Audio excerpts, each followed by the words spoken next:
සාඩම්බරයෙන් දිගහරින්නෙමු මේ 2026 ගම්මැද්දේ කලාලයයි. හඳුන්වා දීමේ කතා බහේදී අපේ සම්බන්ධීකරණතුමා කිව්වා දරිද්‍රතාවය පිටු දැකීම ඌව පළාත් සභාවේ අරමුණක් කියන එක. දැන් ඔබ බලනවා ඇති දුලිත් අයියයි මමයි ඇවිල්ලා මොකක් මේ තුරන් කරන්න හදන දරිද්‍රතාවය කියලා. අද අපි ඔබ සමග ගීත 6ක් සමග සම්බන්ධ වෙනවා. අපේ මৌলিক අරමුණ පමණක් නෙවෙයි. ගීතය තුළට අපි කවිය කියන සාහිත්‍ය සන්දර්භය හදා ගන්නවා. ඔබට කවි අසන්නට ලැබේවි. ඒ කවි තුලින් ඔබට ඔබේ ජීවිතය විඳින්නට ලැබේවි.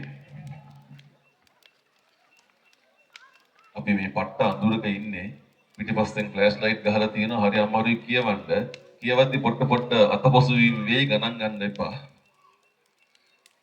මට කවියක් හම්බ වෙනවා තනි සිග්නල් කනුව අසල කියන කවිය. මම චුට්ටක් කතා කරන්න මේ කවිය කියන්නම් අපේ කතා බහ ආරම්භ කරන්නට ප්‍රථමව තනි සිග්නල් කනුව අසල කතානායිකාව කවියේ මෙහෙම කියනවා අනුර කියලා ළමෙක් ජනාධිපති වුණා මගේ රත්තරන් සුමනේ නෑ අනුර බණ්ඩාරනායක නෙවෙයි ඔරගල්ලෙනුත් නෙවෙයි වෝට් ප්ලේස් එකෙනුත් නෙවෙයි වැදමුලනෙනුත් නෙවෙයි මේ ළමයා තමුත් ඒ ගම කෝච්චි අඹවික්ක කළු පාට කොල්ලෙක් සුමනේ ඌ දාඩිය බේරෙන කළු කොට කොල්ලෙක් සුමනේ උඹ වගේම කළු කොට කඩිසන කොල්ලෙක් සුමනේ සුමනේ කියන්නේ පිරිමි චරිතයක් මේ කාන්තාව තමයි කවියේ කතා කරන්නේ සුමනට තමයි මේ කළු කොට කොල්ල ගැන කියන්නේ මහා පෘථිවිය උඩ කොල්ල ජාතිය ඇමතුවා සුමනේ වෙනදා හමුදාව දකිද්දී උඹලා මරු විකල්ලෙන් දිව්වාට මෙදා හමුදාපතිලා උගේ පස්සෙන් සීරුවෙන් එකත් පස්ව හිටගෙන ඉන්නවා දැක්කාම මට හුජ්ජ බර හැදුනා සුමනේ කවියා බොහොම අමුතු වචන පාවිච්චි කරනවා කවියට නිදහස තියෙනවා උඹ වගේම කොල්ලගේ ඇස් දෙකත් මැණික් වගේ දිලිසුනා සුමනේ ඒ ඇස් දෙකේ උඹ hina වෙවි හිටියා සුමනේ ටයර් සෑයේ කම්බි වලලු උඩ පිලිස්සුන උඹේ ඉල කෝටුවේ ඇටකටු එක පාරට මතක් වෙලා මට ඇඬුනා සුමනේ එන ඉරිදට අවුරුදු පතා උඹට දෙන දානේ උඹට දරා ගන්න බැරි තරම් සතුටු ඇති සුමනේ සත්තයි අර කොල්ලගේ ඇස් දෙකේ උඹ හිටිය සුමනේ මං ඒ කොල්ලට උඹ ගැන කියලා ලියුමක් දාන්නම් සුමනේ උගේ ඇඩ්‍රස් එක හරි ලේසි සුමනේ කොළඹ දෙසට තනි සිග්නල් කනුව යට තුලිතයි අපි කතා බහ මෙතනින් පටන් ගමු. ඔව්. දැන් මගෙත් එක්ක මගේ අද පූරක වැඩේ කරන්නේ දිමුතු සමුද්‍ර ලියනගේ. ඔහු කවියෙක්. නිකන් නෙවෙයි ඌ පසුගිය වසරේ රාජ්‍ය සම්මානලාභී ඌේ කවියා. ඉතින් දිමුතු මල්ලිට බෙහෙවින්ම ස්තුතියි. අද මේ කතා බහ ආරම්භ කරාට. දිමුතු මල්ලි කතා බහ ආරම්භ කරන්නේ අපේ විශිෂ්ටතම කවියෙක් වෙච්ච කුමාර හෙට්ටිආරච්චි කියන කවියගේ කවියකින්. මම බර්ටෝල් බ්‍රෙස්ට්ගේ මේ කවියෙන් කතා බහ ආරම්භ කරන්නම්. බර්ටෝල් බ්‍රෙස්ට් මෙහෙම කියනවා. දවසක් මම ගෙයක් දුටිමි. එය ගින්නෙන් දැවී තිබිනි. රත් පැහැගත් ගිනි ජාලා එහි පියසින් උඩට නැගිනි. දොර හැර එහි දන අමතා පිට වෙන්නේ මම කීවෙමි. එහෙත් එදන සැලුනේ නැත. සතිසි බවක් වූයේ නැත. එක්කයෙකුගේ රැවුල පවා පිලිසිද්දී ඔහු ඇසුවේ පිටත කාලගුණය ගැනයි. ගෙයින් පිටත මීට හොඳද? වැසි වසීද සුලන් තදද? මම පිළිතුරු නොදී ඔහුට නැවත වරක් උනේමි නිහඬ. අපිට අද අවදි කරන්න වෙලා තියෙන්නේ මෙන්න මේ වගේ ජන සමාජයක්. හැම තැනම මොනතරම් දේවල් සිද්ධ වුණත් ඒවා තේරෙන්නේ නැතුව ඒවා තමයි දැනෙන්නේ නෑ වගේ හිඳගෙන තමන්ගේ පාඩුවේ ඉන්න ජන සමාජයක්. මෙන්න මේ නිසා තමයි අපිට මෙවැනි රසවින්දන වැඩසටහන් හරහා මේ ජන සමාජය අලුත් විදිහකට අවදි කරන්න වෙලා තියෙන්නේ. මෙන්න මේ කතා බහේදී අද අපි ගීත කීපයක් කතා කරනවා ඔබත් එක්ක. ඒ ගීතත් එක්ක ගීත වලට පසුබිම් වෙච්ච කවි කිහිපයකුත් එක්ක. අපි හැමෝටම අම්මා කෙනෙක් ඉන්නවා. ඔබට ඔබේ අම්මව දැනিলা තියෙනවද? ඔබ කල්පනා කරලා බලන්න. ඔබ ඉපදෙන්න සූදානම් වෙලා ඔබ ඔබේ අම්මගේ කුසතලට ගියාට පස්සේ ඔබේ අම්මා ඒ මාස 10ක කාලය ගත කරන්නේ කොහොමද? අපි සාමාන්‍යයෙන් නිදා ගන්න ගියාම අපිට ඇඳේ ඕනෑම ඉරියව්වකින් නිදා ගන්න පුළුවන්. අපි වෙලාවකට උඩුබැලිය අතර නිදා ගන්නවා. අනිත් වෙලාවට මුණින් අතර නිදා ගන්නවා. පැත්තට නිදා ගන්න ඕන විදිහට පෙරලි නිදා ගන්නවා. හැබැයි අපි අම්මගේ කුසට ගියාට පස්සේ අම්මට එහෙම නිදා ගන්න පුළුවන්ද? අම්මා මේ මාස 10ම නිදාගන්නේ කොහොමද? අම්මා මාස 10ම එකම එක ඇලියකට තමයි නිදාගන්නේ. මෙන්න මෙහෙම නිදාගෙනපු අම්මා අපිව මේ ලෝකයට එලි දක්වන්න ඉස්පිරිතාලයට යනවා. මේ ඉස්පිරිතාලයට යන මොහොතේදී අම්මගේ හිතේ මරණ 3ක් නලියන්න පටන් ගන්නවා. අම්මා ඉස්පිරිතාලයට යන මොහොතේදී අම්මට හිතෙනවා මේ දරු ප්‍රසූතියේදී මම මාස 10ක් පුරා රැක බලාගත් මගේ කුසේ ඉන්න දරුවා මෙලොවට බිහි වෙන වෙලාවේදී මේ දරුවා නැති වෙලා මල දරුවෙක් හැටියට බිහි වෙන්න පුළුවන් ය කියලා. එක මරණයක්. අම්මගේ හිතේ නලියනවා මේ දරු ප්‍රසූතියට ගිහිල්ලා දරුවා හොඳින් මේ ලෝකෙට බිහි කරාට පස්සේ ඒ අම්මව දරු ප්‍රසූතිය නිසා ඇති වෙන සංකූලතාවත් එක්ක තමන්ගේ ජීවිතය මියදෙන්න පුළුවන් ය කියලා. මරණ දෙකක්. මේ අම්මගේ හිතේ නලියනවා මේ දරු ප්‍රසූතියට ගියාට පස්සේ බිහි වෙන දරුවාත් මල උපතක් වෙලා ඒ ප්‍රසූතියේදී ඇති වෙන සංකූලතාව නිසා තමනුත් මිය යන්න පුළුවන් ය කියලා. මරණ 3ක්. අපිට දැනিলা තියෙනවද කවදා හරි අපිව බිහි කරන්නට යවන අම්මා යන්නේ මෙච්චර පීඩාවකයි කියලා. එහෙම පීඩාවකින් යන අම්මා අපිව මෙලවට බිහි කරාට පස්සේ කොහොමද කරන්නේ? අම්මා අපි වෙනුවෙන් බොහෝ දේවල් කරනවා. හැබැයි අම්මා කිසිදු වෙලාවක අපිව එයා ළඟ බදා ගන්න සූදානම් වෙන්නේ නැහැ.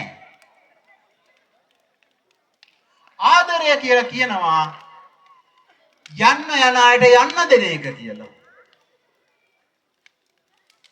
ආදරය කියලා කියනවා අනේකාට පවරා දීම ආදරය කියලා කියනවා. ඔබ හැමෝටම අම්මගෙන අත්දැකීම් ඇති.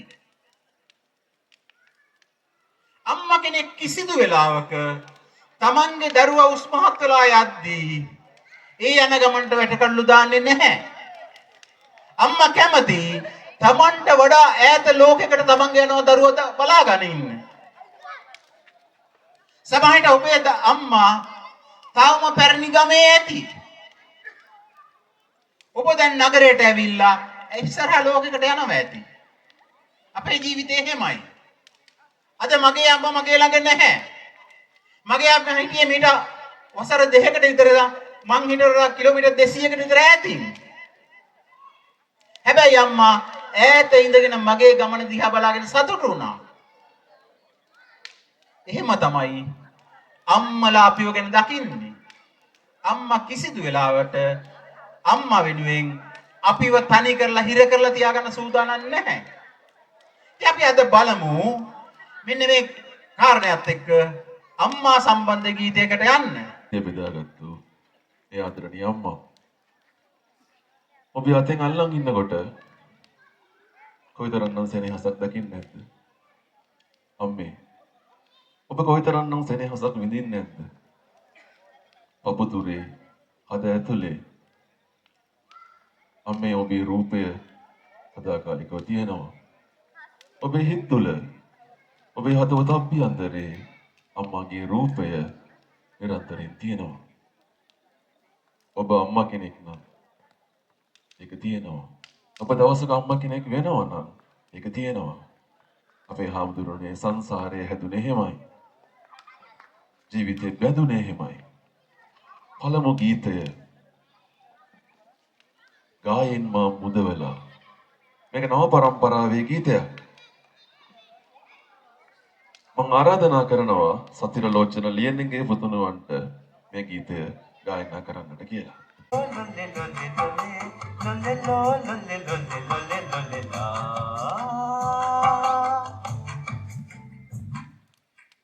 ගායන් මං මුදවලා සිලෙන්නක තැන්කලා කොලම් කර මාගේ පාලු මක මගා මෙලස්සන ලොව පුරා මායකම සැරිසරා ජීවත් වෙන්න කාලේ කාලේ හුරු කළා අම්මාලෝ ලොලේ ලොලේ ලෝ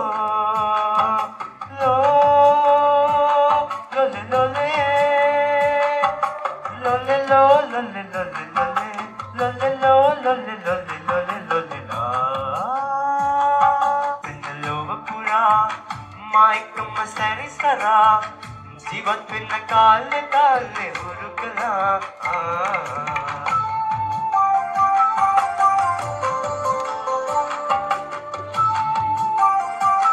මේ කවියේ මාතෘකාව ගස යට නතර වුණු අම්මාගේ. පාන්දර පුතා මට කියූ විදිහට බොහෝ දුර ඇවිත් නැග පුතුගේ රථයට නතර කර පසුව නගරයක ගසක් යට හුස්ම හිර වුණත් පෙන්නුවේ නෑ පිටට. පුතා කියනවා අම්මට අම්මේ යන් ගමනක් තියෙනවා යන්න. අම්මත් එනවා. පුතාගේ කාර් එකට නැගලා යනවා. නගරේ ගහක් ළඟ නතර වෙනවා. අම්මගේ හුස්ම හිර වෙනවා ඒ තැනදී. පුත නුඹ වඩාගෙන මම ඉස්සර දිනක ගමනක මහන්සිය හැරගන්නට රැයක නැවතුන මෙතන මේ ගස හොඳ හැටි මතක මෙතනට මාව ගෙන ඒමම පුදුමයක. පුංචි කාලේ පුතත් එක්ක රැයක් තනි වුණ වෙලාවක අම්මා නවාතැන් ගත්ත ගස පුතා අම්මව එක්කරන් එන්නේ ලොකු වෙලා ඒ ගහ යටට. ඉතින් පුතේ නුඹ බිහි වූ දිනේ සිට ඇතින් නියකගේ හදකින් ලද පෙමට ගිහින් එමි කියාවත් නොකියා යන විට ඇහෙන් ගලා හැලුණා හදවත බිමට. අම්මා කියන්නේ ඔබ බිහි වෙච්ච දවසේ ඉඳලා මගේ හදවත ඇතින් නියක් වගේ මම ඔබට සෙනෙහස පිදුවා. පුතේ ඔබ මට යන්නම් කියලාවත් කිව්වේ නෑ මම ගහ ගාව දාලා. ඇස් දෙකෙන් ගලාගෙන වැටුනේ හදවත අම්මගේ. කවිය අවසන් කරන්නේ වෙන්න මේ සිව්පදේ. අතේ තියපු රුපියල් 1000 හරි බර. පුතා අම්මගේ අතේ රුපියල් 1000ක් තියෙනවා. අතේ තියපු රුපියල් 1000 හරි බර. හිතේ සවියගෙන ඉමි දැස් ගුලි කර. රතේ පතිත්ති කලබලයකින් තොර. පුතේ පරිස්සම් වී ඵලයන් ගෙදර. දාලා යද්දී අම්මා පුතාගේ ආරක්ෂාව තමයි බැලුවේ. දුලිත් අයියේ හැම අම්මා කෙනෙක් පුතෙක් හැම අම්මා කෙනෙක් දුවෙක් අතරම තියෙන සහසම්බන්ධය සාධාරණීය නැහැ. සුබවාදී නැහැ.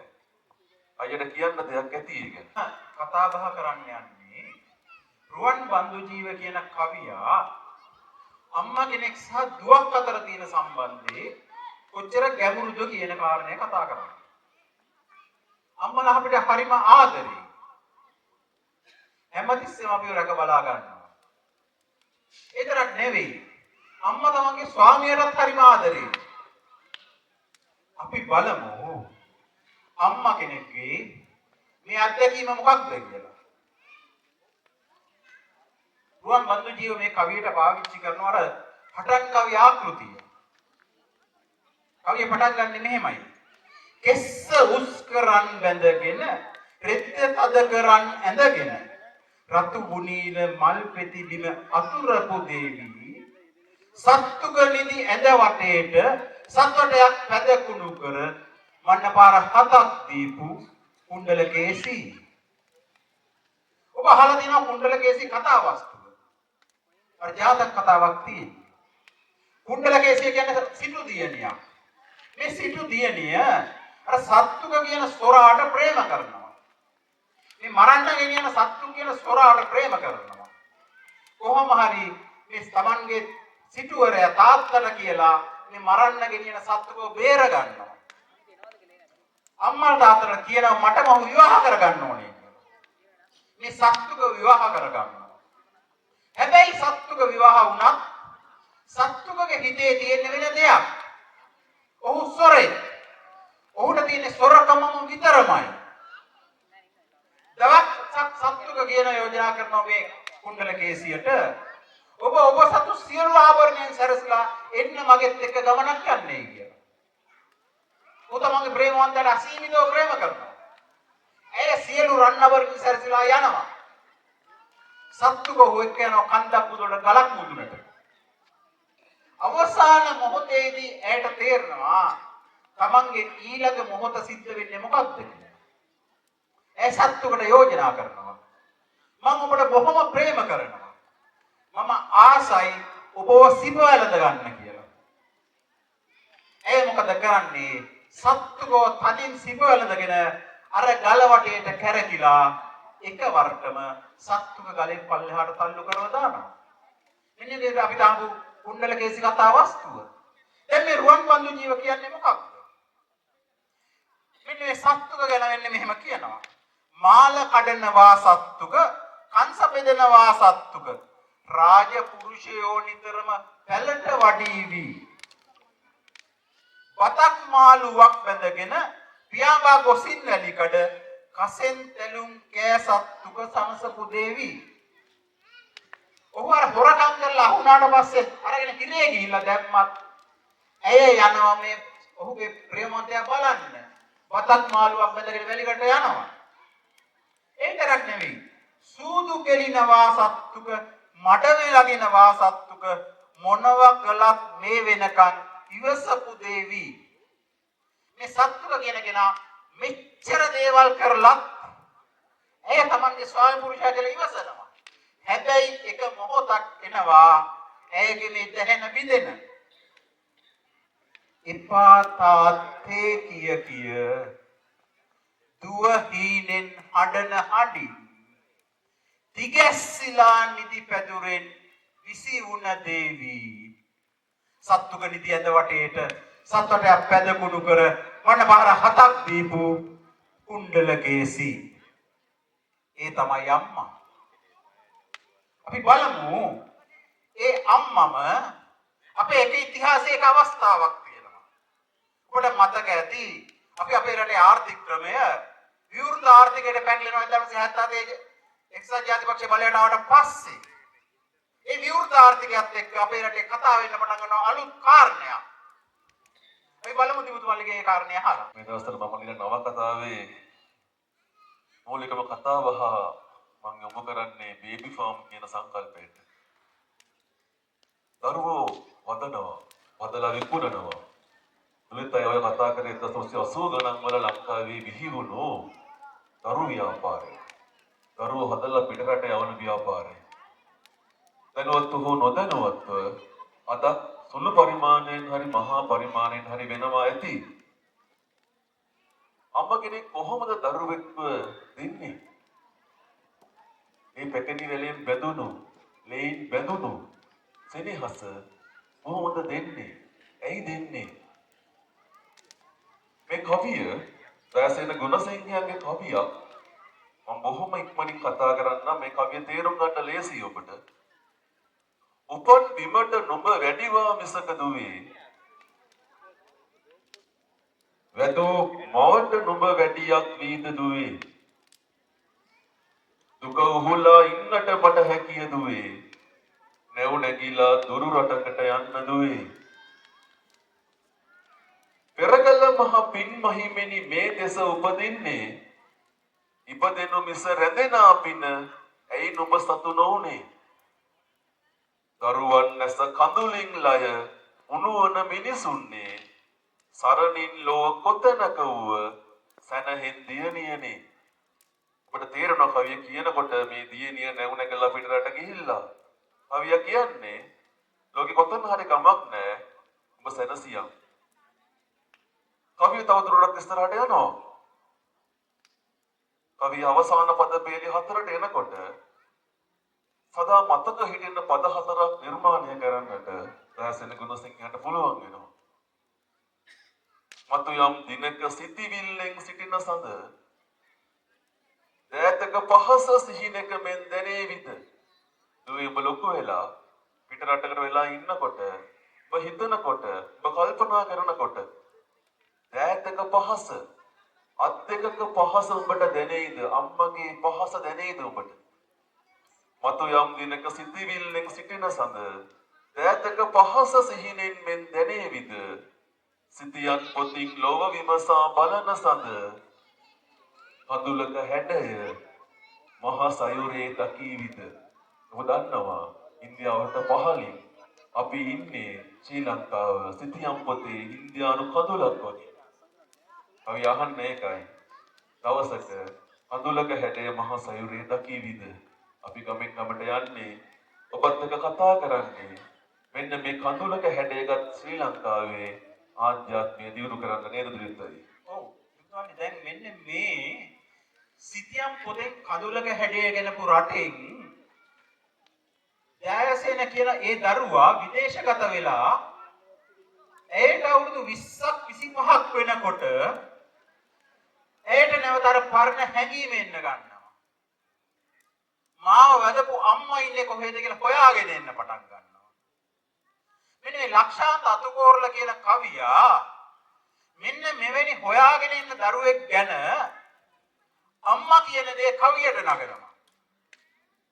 සංසාරේ කලකිරලා දන් දුන්නා නොවේ දුවේ නුඹ වෙස්සන්තර කවිය අහලා පාරමිතා සෙව්වෙත් නෑ මම.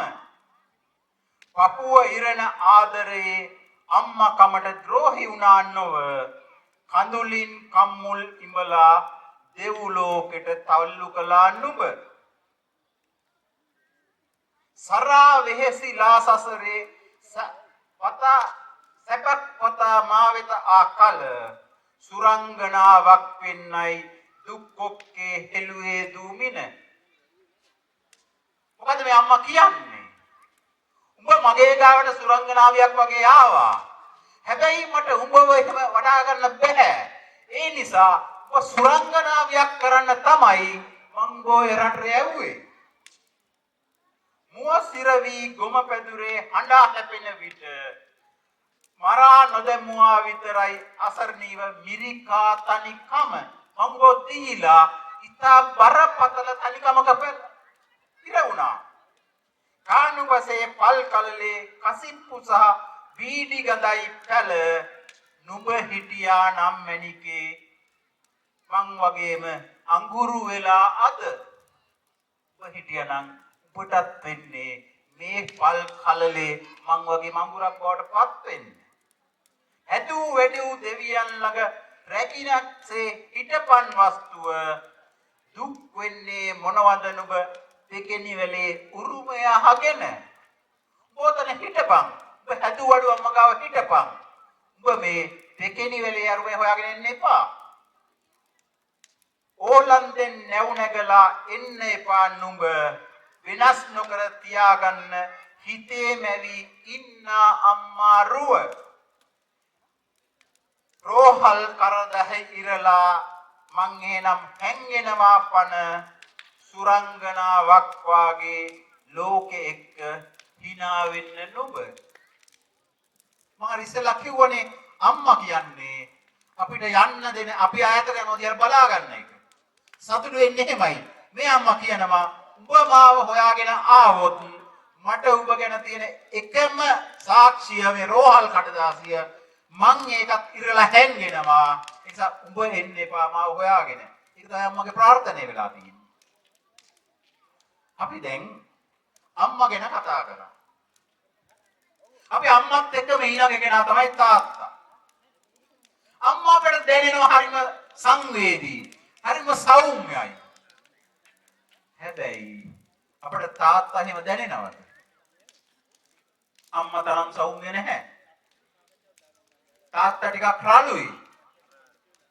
සාමාන්‍ය මනෝවිද්‍යාඥයෝ කියනවා අම්මා කෙනෙකුගේ වාග් කෝෂයේ දවසකට වචන 20000ක් 22000ක් විතර කතා කරනවායි කියලා. හැබැයි මිනිසා නිර්මාණය වෙද්දී පුරුෂයාගේ වාග් කෝෂයට දීලා තියෙන දවසකට කතා කරන්න වචන 7000ක් 8000ක් වගේ ප්‍රමාණයක්. අම්මට ඒ වගේ තුන්වෙනියක් තියෙනවා. තාත්තා උදේ ගෙදරින් ගිහිල්ලා වැඩ කරලා ඉවර වෙලා හන්දෑවේ ගෙදරට එනකොට තාත්තා ඉන්න කෝටා එක ඉවර වෙලා. තාත්තා ගෙදරට ආවට පස්සේ අම්මා කතා කරනකොට දරුවෝ කතා කරන හැම එකටම බූම් කියනට වඩා දෙයක් නැහැ. අම්මටත් ඉතින් මේක අහනකොට මල පනිනවා. තමුසෙරදී ඔෆිස් එකේ නම් ඇදින කතා කර කර ඉන්න කට්ටිය මං කතා කරනකොට උත්තර දෙන්න බැරි. මෙහෙ මේවත් අපේ ගෙවල් වල යකේනවා. හැබැයි මෙන්න මේ සරපරුස තාත්තා කොහොමද අපේ ජීවිතේ දෙන්නේ? අපි බලමු මේ තාත්තා අපිට හැංගෙන්නේ කොහොමද කියලා. ඕදලිතයි. ලියන් ගහවෙල පඤ්ඤාසේකර අපේ හාමුදුරුවෝ කවියට බොහොම දක්ෂයි. උන්වහන්සේගේ කවියකට තමයි මම පදනම් කරගන්න යන්නේ. අපි ඉස්කෝලේදී පුංචි කාලේ දන්නවා මේ ඕගොල්ලෝ මෙතන පුංචි ළමයි ඉන්නවා ඒගොල්ලන්ටත් කියනවා මගේ වීරයා අඳින්න කියලා. පන්ති බාර ගුරුවරයා කියනවා පුංචි පන්තිවල. ඉතින් ළමයි එක එක වීරයෝ අඳිනවා. මේ ළමයාත් එක වීරයෙක් ඇඳලා බලන්න ඒ වීරයට මොකද වුනේ කියලා. ඒ ළමයට මොකද වුනේ කියලා.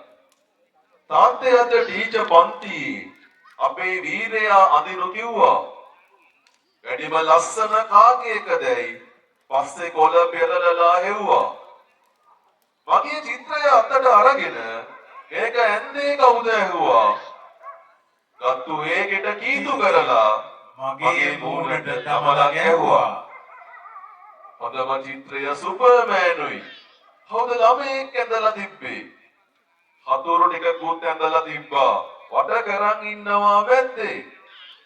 තුවක්කුත් මහා ගොඩක් ඇඳලා එල්ලගෙන ඉන්නවා පැත්තේ. තිබ්බ හින්දම තමයි ඒ ටික හොඳම චිත්‍රය වෙන්න ඇත්තේ. මගේ ලෝකේ තවම ඉන්න එකම වීරයා නුඹ නිසා. තාත්තව මං ඇන්දේ චිත්‍රෙට හරි හැඩට කඩිරි මසා. කිතුල් ගහ උඩ ඉන්න විදියට මලක් මුට්ටියකින් වසා. පිහිය ඇන්දා තවත් පැත්තක තියෙන ලෙසටම ඉනේ ගසා. එකම දවසට 10-15 කිතුල් ගස්වල මුට්ටි බැඳා. සුපර්මෑනුත් පරද්දනවා තාත්තා ඇස් නලලේ නන්දා. මවපු ලෝකෙට වැඩිය දේවල් ඇත්ත ලෝකයේ තියෙන හින්දා මගේ වීරයා ඇඳපු චිත්‍රය ටීචර් ඉරුවේ මොකද මන්දා.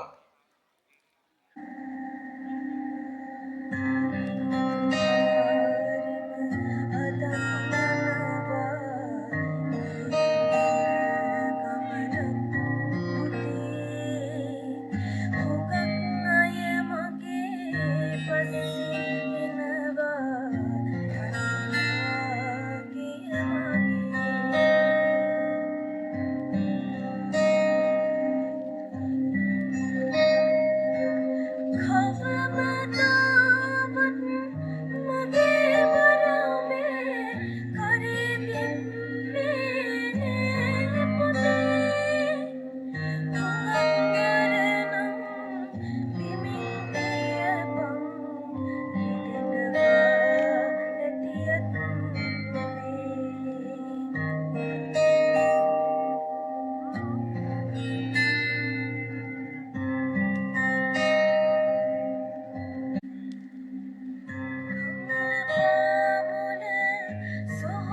දැන් මෙතන මේ ගීතයේදී මේ මියගිය කෙනා කතා කරන්නේ.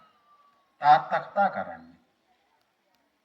මේ තාත්තා බලාපොරොත්තු වෙන්නේ නැහැ පුතාගේ කරමතින් යන්න. හැබැයි මේ පුතාගේ කරමතින් යන තාත්තා අර වෙනද කතා කරේ නැති තාත්තා අපිට ආදරේ දැනුනේ නැති තාත්තා තමන්ගේ දරුවා ගැන තමන්ගේ බිරිඳ ගැන කොච්චර ආදරයකින් ඉන්නවද? අපි මේ සමාජය මෙන්න මේ තාත්තලගේ එළියට නොපෙනෙන ආදරය දැකලා තියෙනවද? මෙන්න රුවන් බන්දු ජීව කියන කවියා මෙන්න මේ තාත්තා කෙනෙක් ගැන තවත් අලුත් විදියකට කවියක් ලියනවා. මේ කවියෙන් කතා කරන්නේ අනතුරක් ගැන. බදුල්ලේ ඉන්න අපට මේ බස් රථවල සිද්ධ වෙන අනතුරු හොඳටම හොරුයි. අපි දකිනවා ඇතැම් අවිනීත රියදුරන්ගේ ක්‍රියාකාරීත්වය හින්දා මිනිස් ජීවිත විශාල ප්‍රමාණයක් නැති වෙනවා. හැබැයි මෙන්න මේ රුවන් බන්දු ජීව කතා කරන්නේ රියදුරෙක් ගැන. හැබැයි මේ රියදුරා තාත්තා කෙනෙක්. බන්දු ජීවගේ කවිය ආරම්භ කරද්දී බන්දු ජීව කියනවා ප්‍රවෘත්තියක්. බස් එකක් ගමන් කරමින් තියෙනවා. ඒ බස් එකේ ගියපු කෙනා සාක්ෂියක් දෙනවා. පාරේ මීදුම් බාලා තිබුණෙත් නැහැ. එකපාරටම රියදුරා එලට බස් එක කැපුවා. එහෙමයි ප්‍රවෘත්තියේ තියෙන්නේ. බන්දු ජීව ලියනවා කවියක්. 17:15 එළවන නන්දසේනගේ ගැහෙන වමතින් වැටුනි දවසේ පළමු ගියරය. ගොරගොර හඬක් දීගෙන ඩිපෝවෙන් එළියට ආ බස් එක ඇරඹුවා කඳු ශිඛර තරණය. පසුපස කණ්ණාඩි පළුවෙන් පාර විමසූ වරක් ගානේ පෙරේදා 3 මාසේ දන් දුන් බිරිඳ පමණයි ඔහුට පෙමුණුනේ. මේ නන්දසේන අද බස් එක අරන් යන්නේ මීට දවස් 2කට ඉස්සෙල්ලා ඔහු කරන්නේ ඔහුගේ බිරිඳ මිය ගිහිල්ලා ඊට අදාළ 3 මාසේ දානේ දෙන එක. මේ 3 මාසේ දානේ දීලා ඇවිල්ලා තමයි මේ නන්දසේන බස් එක අරන් යන්නේ. ඒතර ඔහුට පේන්නේ කණ්ණාඩියේ ඉස්සරහ පිටිපස්ස බලන කණ්ණාඩිය බැලූ ගමන් ඔහුට කණ්ණාඩියෙන් පේන්නේ ඔහුගේ බිරිඳගේ මූණ. තාත්තගේ බස් එක කඩදාසියක ඇඳ ඉදිරිපස කණ්ණාඩි පතුලින් පුංචි පුතුමයි නිතර එපුනේ. නන්දසේනට පුංචි පුතෙක් ඉන්නවා. එයාට පේනවා ඉස්සර කණ්ණාඩියෙන් මේ පුතා තාත්තගේ බස් එක ඇඳපු චිත්‍රයක් අරගෙන එනවා. නලා හඬ රැවුදී නැගෙද්දිත් කන ළඟම බෙල් එක වදිද්දිත් ඒ කිසිත් නොව නන්දසේනට බිරිඳගේ හඬ පමණි ඇසුනේ. ඉස්සරහ වංගුවක් නන්දේ පස් කඩන් වැටිලාලු කන්දේ ළඟට ආවම මම කියන්නම් ඔයා එලවන් යන්න නන්දේ. දැන් උට හැිනව බිරිඳගේ හඬ. දැන් බිරිඳ ප්‍රශ්න කරනවා. පුතා මොනවද ඊයේ ඇන්දේ? කොණ්ඩේ තනියෙන් ගොතා ගන්නට දූට දැන් පුළුවන්ද නන්දේ? අම්මා කෙනෙක් නැති වුණාම පුංචි දියණියක් කොච්චර අසරණ වෙනවද? තාත්තත් එක්ක. අම්මගේ හිතේ නලියන්නේ ඒක. අම්මා මේ කණ්ණාඩියෙන් ඇවිල්ලා නන්දසේනගෙන් අහනවා පුතා ඊයදපු චිත්‍රය මොකක්ද? දැන් දූට එයාගේ 3 මාසයක් ගත වෙලානේ. දැන් දූට තනියම කොණ්ඩේ ගොතා ගන්න පුළුවන්ද කියලා. කඳුළු පිරි කඳු වලලු මැද්දේ අර පෙනෙන බෑවුමේ ලන්දේ සිනාසෙන්නට තවම පුළුවන් එක තැනක් තියෙනවා නන්දේ. ඇහෙනවද ඒ සිනාසද්දය? කවියා දකින්නේ තාත්තා කෙනෙකුගේ හිතේ තියෙන ගැඹුරු ආදරය මෙහෙමයි. හැබැයි මේ සිද්ධිය ගන්නේ බස් රථයක් පෙරලිලා මිය ගියපු රියදුරේගේ කතන්දරයක්. තව ජීවිත ගන්නකොත් එක්ක. අද අපේ කතා බහේදී අපි ඊළඟට කතා කරන්න යන්නේ අපේ රටේ ඉන්න විශේෂතම චරිතයක් ගැන. අපි ඊළඟ ගීතයට තෝරගන්නේ ගුරුවරයා කේන්ද්‍ර කරගෙන කතාවක්. මෙන්න මේ ගුරුවරයා ගැන කතා කරනකොට අපට හම්බ වෙනවා මීට අවුරුදු 50කට විතර ඈත කාලයේදී අපේ රටේ විවිධ විශේෂතම කවියෙක්. ඒ තමයි පරාක්‍රම කොඩිතුවක්. ඔහු ලියනවා පොඩි මල්ලියේ කියලා පුංචි කවි පොතක්. මෙන්න පොඩි මල්ලියේ කියන කවි පොතේ ඔහු ලියනවා තව එක කවියක්. කවියේ මාතෘකාව කුසුමාවති. අර නන්දසේන ගැන කියපු ඇහෙනවදේ සිනාසද්දේ කියලා ඒ කවියේ වගේම මේ කවියේ මුලදී පටන් ගන්නේ මේ ගුරුතුමාට එනවා අම්මගේ ලියුමක්. අද දවසේ පාසල් යන දරුවෝ පාසලට යන්න බැරි වුණාම ඒකට හේතු දක්වලා ලියුම් අරන් ගියේ නැති වුණාට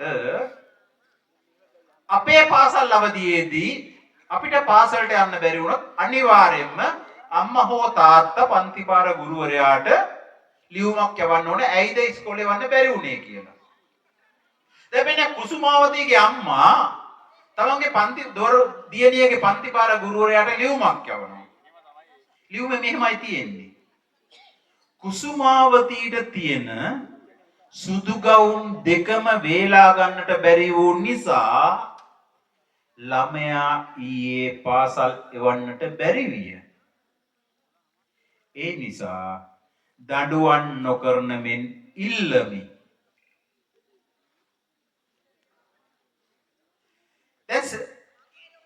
පරාක්‍රම කොඩිතුවක් මෙහෙම ලියනවා. වේවැල අතකින්ගෙන අතකින් ලියුමගෙන බැලූ විට මගේ සිත පත්තු විය. කුසුමාවතී ඔබට දඩුවම් දෙන්න හැකි කෙනෙක් මේ ලොව ඇද්ද? කියන්න මට. දඩුවමක් නියම කරන මුළු සමාජයට කසපහරක් නියම කරනු ඔබේ නමට ගවුම් දෙකක් වෙන් කළාට. මේ කියන්නේ මීට අවුරුදු 50කට විතර ඈත කාලයේදී. එතනින් අවුරුදු 50ක් ගිහිල්ලත් අද දවසේත් මේ කුසුමාවතීලා කී දෙනෙක් අපේ සමාජයේ ඉන්නවද? අපි දිනුතුමන්ලි මෙන්න මේ කුසුමාවතීලා හම්බ වෙන අපේ ගුරුවරු ගැන කතා කරමු. ඔය නන්දසිරි කීපිය හෙට්ටි කියන කවියා බොහොම ප්‍රසිද්ධ කවියෙක් මුතු පොතේ ඔහුගේ පුංචි කවියක් ගන්න මේකට වාසවි මේ කවියට ඔලිද මාර මදටියට සොයාගෙන අම්මා පාට පාට වානිෂ් කොළ කැපූ තරම් අම්මා ශිෂ්‍යත්වයේ ප්‍රයිමරි එහෙම ළමයි ඉන්නවනම් මේක හරි සුලභයි. ගාට ගාට චක්කරයෙන් ගණන් හදන අම්මා මගේ වගේ ඒ උත්තර පොතේ ලියන අම්මා. මේකේ අම්මා ගැන කතා කරාට පසුබිමින් තියෙනවා ලංකාවේ අධ්‍යාපනය ගැන. ටීචර් කියන මල්කොළ අතු නොයේ කිසිත් නිම්මා data කපන් Google වල සර්ච් කරන අම්මා. කුරුළු පැටව බිමින් තියන් කූඩු ගෙනත් අම්මා. ටීචර් හදපු කුරුළු ගහේ නිදන් කරන අම්මා. කේන්දරේ අපල කියා කොඩි එල්ලන අම්මා. පාන්තිරේ ගිතෙල් පොවා කා කියන අම්මා. සාතරේ කියවුණුදා විභාග ජයසුම්මා. සාන්තිනී දෙවොලට දෙස් දෙවොල් තියන අම්මා. පාන්දරම තෙලෙන් බැදපු නූට් කවන අම්මා. නූට් කියන නූඩල්ස්. පාන්දමන තරමට කිරි පැකට් පොවන අම්මා. පෑන් එකට යාන්දමට කාසි ගෙවන අම්මා. පාන්වත් නැතුව දවසේම සුසුම් හෙලන අම්මා. මගේ නමින් ටීචර් කියන රූප වඳින අම්මා. රැයේ මැදින් අවදි වෙලා පාට කරන අම්මා. එහි තියන් කැලෙන්ඩරේ දවස් ගණන අම්මා. පහේ විභාගයේ දවසට නිවන් දකින් අම්මා. අපි යන්නේ ගුරුවරයාගෙන කතා කරන්න. හැබැයි මේ කවිය ගත්තේ අධ්‍යාපන ක්‍රමයේ තියෙන බරපතල දුර්වලතාවය පෙන්වන්න. වෙනස් වෙන්න ඕනි තැන් පෙන්වන්න. අපි යන්නේ පැන මඩ කඩිත කියන ගීතයට. ආරාධනය එස්.ආර්. ප්‍රියන්තිකා මියට ගුරුතුමියට මම ගෞරවයෙන් ආරාධනා කරනවා ගීතයට. වැඩවඩ කාටේ තෙවුතාවුලු වෙහි කාලේ පෙන්න මඟ නොමඟ නොඇති යන තාලේ සින්කිරි පෙවූ සෙනෙහින් ඔඩුමාලේ අපේ ගුරුතුමායයි තාමත් ඉස්කෝලේ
දරුවෝ කොහොමද හැසිරෙන්නේ? මෙන්න මේක ලියන්ගහවල පඤ්ඤාසේකර හාමුදුරුවෝ ලස්සන කවිපන්තියක් ලියනවා. කවිපන්තියේ මාතෘකාව ප්‍රශ්න. මේ ප්‍රශ්න එන්නේ දරුවෙකුට. පුංචි දරුවෙකුට නැගෙන ප්‍රශ්නාවලියක් තමයි මේ ඉදිරිපත් කරන්නේ. හාමුදුරුවෝ මෙහෙමයි කියන්නේ. උදේ පායන ඉරද රැට හඳ වී එන්නේ. මොහොතේ මාළුවෝ කොහොම ලුණු තියෙන දිය බොන්නේ. සීයේ කකුලෝ කොහොමද කෙලින් යන හැටි දන්නේ. ඇයිද අර ගොළු බෙල්ලෝ කටුව ඇතුළෙම ඉන්නේ. සුවඳ නැති වෙන්නේ නැද්ද වැස්සේ දෙමුණාට මල්. ගෑවේ කවුරුද අහසේ අරතරම් පේන නිල්. කවුද දිය පුරවන්නේ ගෙඩිය තිල තැඹිලි පොල්. හැදෙන්නේ කොහොමද සීයේ පොළොවේ මේ තරම් ගල්. දරුවගේ ප්‍රශ්න ඉවර නැහැ. අඳින්නේ කවුද ඉරි ලේනුගේ පිට නැත්තේ. එළුවන්ට වාගේ ඇයි බල්ලන්ට අම් නැත්තේ. එක වාගේ වෙන්නේ ඇයි තියෙන මල් එක ඉත්තේ. සැරින් සැරේ එන හුලං කොහෙද නතරව ඇත්තේ. ගොඩ ඉඳන් මාළුන්ට හුස්ම ගනු බෑද. ඉරපාය ඇති දවල් වවුලන්ට රෑද. ඉත්තේවෝ නිදියද්දී කටු ඇනෙන්නේ නෑද? කකුල් නැති නයි එහෙම පෞසීයේ නේද? ඒ තමයි දරුවන්ට එන ගැටලු. අපි විශේෂයෙන්ම අපේ රටේ ජනතාවනේ උණු 52ක් 53ක් ඉන්නේ කාන්තාවෝ. අම්මලා, අක්කලා, නංගිලා, දූලා. මේ වැඩි ජනගහනයක් ඉන්න අයට මේ සමාජයේ කොහොමද සලකන්නේ? ඇය බිරිඳක් හැටියට සලකනවද අපි? දියණියක් හැටියට සලකනවද? නැගණියක් සහෝදරියක් හැටියට සලකනවද මේ සමාජය? මෙන්න මේ ලියන්නේ ලංකා ඉතිහාසයේ එක් කළු පැල්ලමක් ගැන. මේක ලියන්නේ රුවන්බන්දු ජීව. ඔය කවිය මාතෘකාව මැණික් ගඟටත් යූරේ චූයයි කියලා. මේ සිද්ධියට අදාළ වෙන්නේ පුංචි දැරිවියක්. මේ දැරිවියන් ගණනාවක් දකුණු පළාතේ එක්තරා ප්‍රසිද්ධ ප්‍රාදේශීය සභාවක සභාපතිවරයෙකු අතින් දූෂණයකට ලක් වෙනවා. මෙන්න මේ සිද්ධිය අරගෙන තමයි රුවන්බන්දු ජීව මේ කවිය ලියන්නේ. පියයුරු 100යි දෙකෙන් බෙදුවම ගෑනු 100යි. පියයුරු 200යි දෙකෙන් බෙදුවම ගෑනු 100යි. සාදය නන්දනීයයි මැණික් ගඟටත් යූරේ චූයයි. සියක් මණි මේ කලා තනපට තෝඩු ගලවා පතිරි දේවිය ඇතුලේ ඉද්දිම අඹය පෙත්තෙන් පෙත්ත කැපුවා. ප්‍රීති ഘോഷා විසිල් සද්දට මනම් පේරිත් ඇවිත් බැලුවා. කන්ද වැඩිහිටි වැහිලා යන්නම මොනර බිත්තර සාරු ගැලුවා. බන්දුජියෝ කතන්දර කීපයක් කියනවා. අපේ ඉතිහාසයේ අපි මනම් පේරිය ගැන දන්නවා. ඒක හරහා මේ අදාළ පුද්ගලයාගේ නම කියනවා. කොහොමද? මොනර බිත්තර සාරු ගැලුවා. මෙතන ඉතිහාසය දන්න අයට මේ සාරු කියන එකත් එක්ක ගැටගැහිච්ච නමක් මතක් වෙයි. පුපුරු ගසනා ඇස් 200යි දෙකෙන් බෙදුවම ගෑනු 100යි. සාදය නන්දනීයයි මැණික් ගඟටත් යූරේ චූයයි. වැරදුනේ අපි නිසයි ඇවැරදිද කොම බක්මහේ ගෝල් බිජු පුපුරනදාක නංගියේ අම්මාගෙන් උඹ ඉල්ලන වදගේම සිටියදීම පිරිසක් ඇගේ එක කකුලක් කපාගෙන තෙම්පරාදු කරගෙන කති. රුධිර වහනය හේතුවෙන් කැස්බෑ අම්මා මිය ගියාය.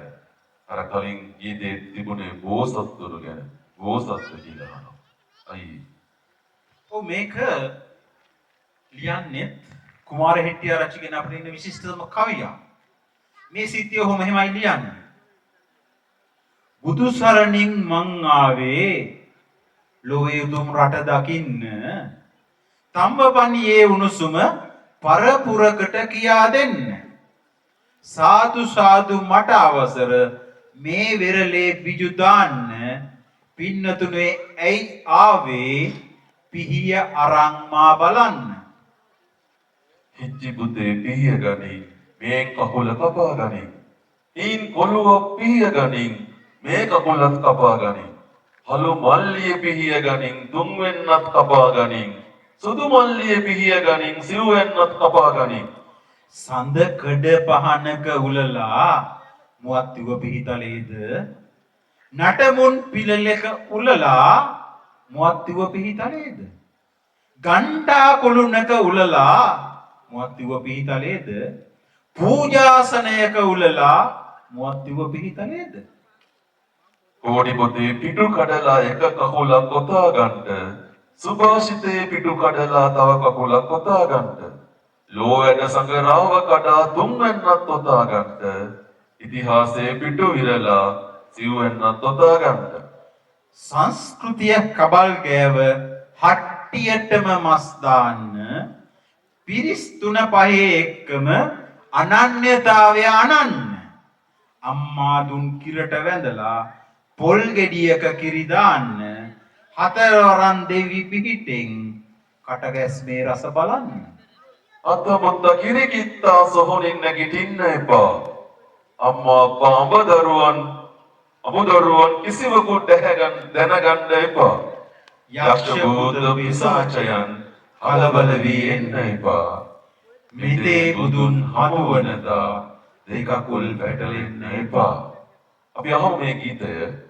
කිරි දුන්නේ දරුවන්ටයි සිරුරෙනියගේ ආරාධනය අපේ ප්‍රියන්තිකා ගුරුතුමියට බලාපොරොත්තු වෙන වඩාත් සුබදායක වඩාත් යහපත් හෙට දවසක් තුලින් බලාපොරොත්තු වෙන අප තුළ තියෙන සියලු ගැටුම් දුර්මත ભેද දුරු විය යුතුයි. අවසාන කවියට ආරාධනය දුරිත් අයියට. ඔව් දැන් මේ දවස්වල ලොකු ප්‍රවෘත්තියක් යනවා. බොහෝ දෙනෙක් කලබල වෙලා ඉන්නවා. මොකද හිටපු හමුදා ප්‍රධානියෙක් අත්අඩංගුවට අරගෙන. මොකද්ද මේ වෙලා තියෙන්නේ? අපි 30 වසරක යුද්ධයක හිටියා. 2009 යුද්ධය ඉවර වුණා. යුද්ධේ තියෙනකන් අපිට හතුරෙක් හිටියා. දෙමළා අපේ හතුරා වුණා. ඒ යුද්ධය ඉවර වුණාට පස්සේ අපිට හතුරෙක් නැති වුණා. අපිට ඕන වුණා අලුත් හතුරෙක් හදාගන්න. නිකම්ම බෑ මේක හදාගන්න. අපි ඒකට මොකද්ද කරේ? අලුත් සාහිත්‍යයක් නිර්මාණය කරා. මේ සාහිත්‍ය හරහා අපිට එන්න පටන් ගත්තා. කාන්තාවක් යම් ඇඳුමක් ඇඳම කාන්තාවන් වඳ බවට පත් වෙනවායි කියන. පුරුෂයන් යම් කෑමක් ගත්තම ඒ කෑම නිසා වඳ බවට පත් වෙනවායි කියන. මෙන්න මේ විදිහට අපි අලුත් හතුරෙක් හොයාගත්තා. මුසල්මානෝ අපේ හතුරා බවට. මේක උපරිමයට ගිහිල්ලා එක අවස්ථාවක් සිද්ධ වෙනවා. තමන්ගේ දෙවියන් වඳින්න මේ රටේ පල්ලියට යන කතෝලික දරුවන් තමන්ගේ ජීවිත පූජා කරන තැනකට. පූජා කිරීමක් නෙවෙයි. ඒ අහිංසක දරුවන්ගේ ජීවිත උදුරා ගැනීමක්. මෙන්න මේක කවියක් හැටියට ලියනවා නන්දසිරි කීබිය හෙට්ටි. අපි කවියේ මාතෘකාව තියෙන්නේ කටුවා පිටියේ පාළු පාරක. ඔබ බලන්න ඔබට දැනෙනවද කියලා මේ අත්දැකීම. පුරුදු පාරෙම දවස ගානෙම ලියුම් කරදහි බෙදෙනවා. කීබිය හෙට්ටි මේ කියන්නේ කටුවා පිටියේ පියුම් මහත්තයෙක් ගැන. මේ පියුම් මහත්තයා Tamanට ආපු ලියුම් බෙදන්න යනවා. පුරුදු පාරෙම දවස ගානෙම ලියුම් කරදහි බෙදනවා. ආපු ලියුමක තාම නොලැබුණ අයිතිකරුවෙකු සොයනවා. කටුව පිටියේ පාළු පාරක වහපු ගෙදරක් තියෙනවා.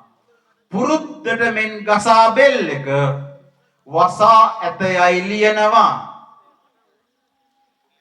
තෙවෙනි වරටත් තැපැල්පත නොදී කොහොමද හිතනවා. ටවුමේ ලොකු ඉස්කෝලෙකට නුඹ තෝරගත් බව තියෙනවා. කම්බි මලකඩ මල් වඩම් යට 9 කොටසක් පේනවා. දුවේ ඇහැරුණු විටක බලපං ලියුම මෙතනින් තියෙනවා. කම්බි මලකේ මල් වඩම යට 9 කොටසක් පේනවා. දුවේ ඇහැරුණු විටක බලපං ලියුම මෙතනින් තියෙනවා. ඒ දුව ඇහැරෙන්නේ නැහැ. දේශපාලන අවශ්‍යතා මත කී දහයක් නම් ඇහැ නොඇරෙන තත්ත්වයට පත් කරනවට ඇද්ද? අපි බලාපොරොත්තු වෙන්නේ වඩා සුබවාදී ලෝකයක්. සුබවාදී හෙටක්. අපි අද මෙතනට පැමිණියේ ඔබ වෙනුවෙන් මේ සුබවාදී ලෝකයක් නිර්මාණය කරන්නට. පැහැසර අරණක ගීතය අපි තෝරගන්නේ අපේ අවසාන ගීතය වශයෙන්. ඒ ගීතය සමගම අපේ කතිකාවත එතනින් අවසන් කරනවා. මේක මේ ආරාධනය සතිර ලෝචන ලියනගේ දුතුණුවන්ට පැහැසර අරණක ගීතයෙන් අප ගෙනවන්නට කියනවා.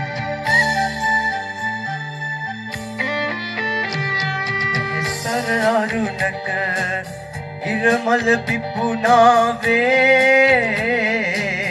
යුගදුරු යුද දුම සැනකින් නිවුණාවේ හිමිදිරියේ සීතල හීනක ඇවරීවත් පරවිපියාපත් ඇසුනාවේ සිත සිරකොට බැඳි දඩු ඇට බිඳුනාවේ සිත සිත යා කර සෙනෙහස හැමුවාවේ සිත සිරකොට බැඳි දඩු ඇට බිඳුනාවේ සිත සිත යා කර සෙනෙහස හැමුවාවේ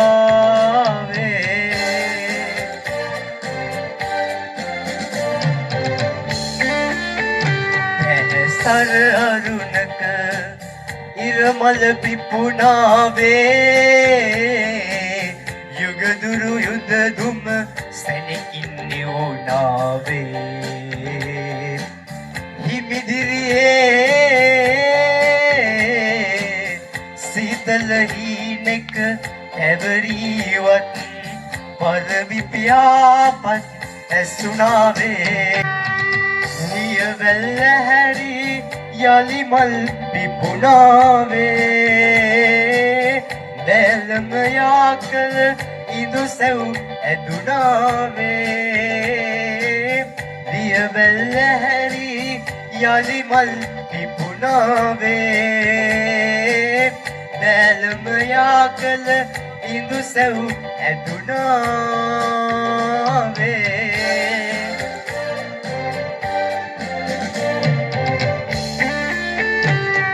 සර අරුණක ඉරමල පිපුණාවේ යුගදුරු යුද දුම සැනකින් නිවුණාවේ හිමිදිරියේ සීතල හීනක ඇවරීවත් පරවිපියාපත් ඇසුනාවේ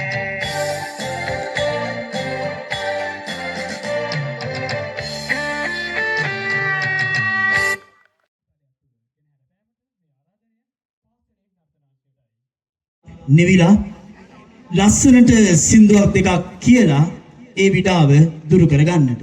Bebeğim sütü yakıdı, rozuman hadi.